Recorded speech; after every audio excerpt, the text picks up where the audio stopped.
Tiếp nó chiều lăng là bây giờ thay cho nó sẽ chụp đèn nữa. Ha. Ha.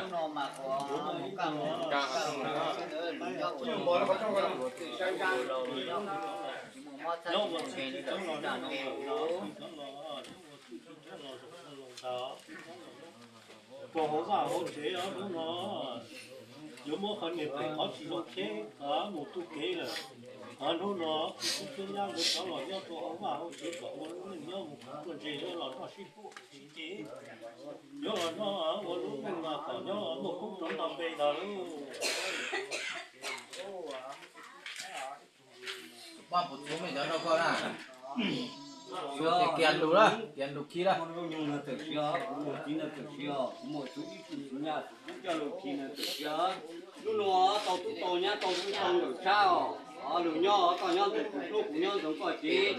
Ít lên chữ chí, ít lên được thu kế tu, ít lên chữ chí, ít lên được thu kế tu. Và lúc nhỏ ổ lột từ lúc nhỏ trổ lên để tu gì trổ lúc nhỏ cả sao mà chỉ một mó, nhỏ có bùi trong mà cả chỉ một đêm. Một đồng này mà còn luôn thấy một đồng chám một còn là khổ. Chưa, lúc mà nó đồng nhung là tự chưa,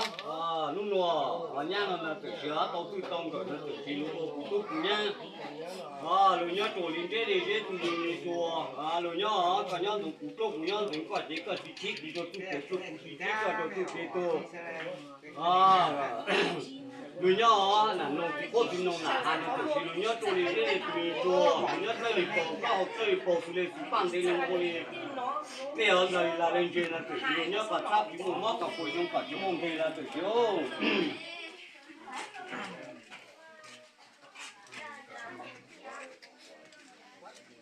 Yo, lúc nào mà tự nhiên, ô, nhà mà tự nhiên, tao nhà mà tự nhiên, có yo lúc nào xí lu học xí chơi mà tự nhiên, ô, yo lúc nào tao lúc này mà tự ta ở trong đi mà tự nhiên, có cái là mà tự nhiên, cái là cái đó, tôi nhà mà tự nhiên, tôi đây tự nhiên, tao Cái hành gì quyền xài đi một thảo trả được xài ra một thảo khó là khó con rồi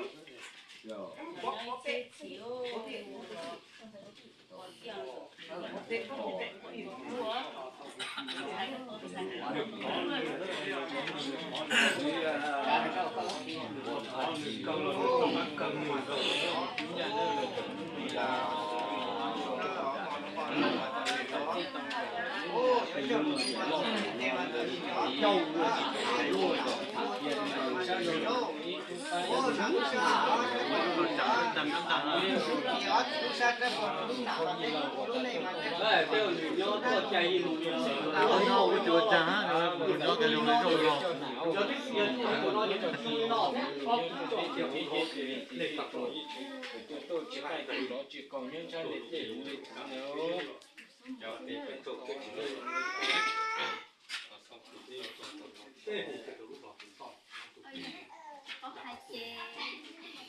có hai người ta đi ra chưa được rồi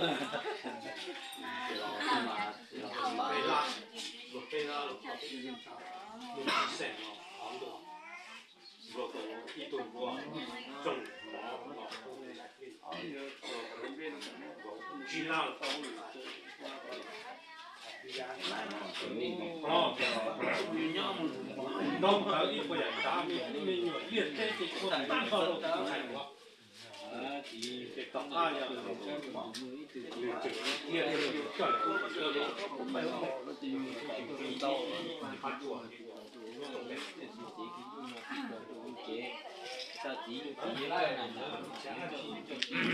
bố là thứ bố đi nghe hai là bây giờ tôi giờ lấy lộc hết bộ cái nào thì giờ từ giờ những cái thứ rồi vô liệt lấy học nó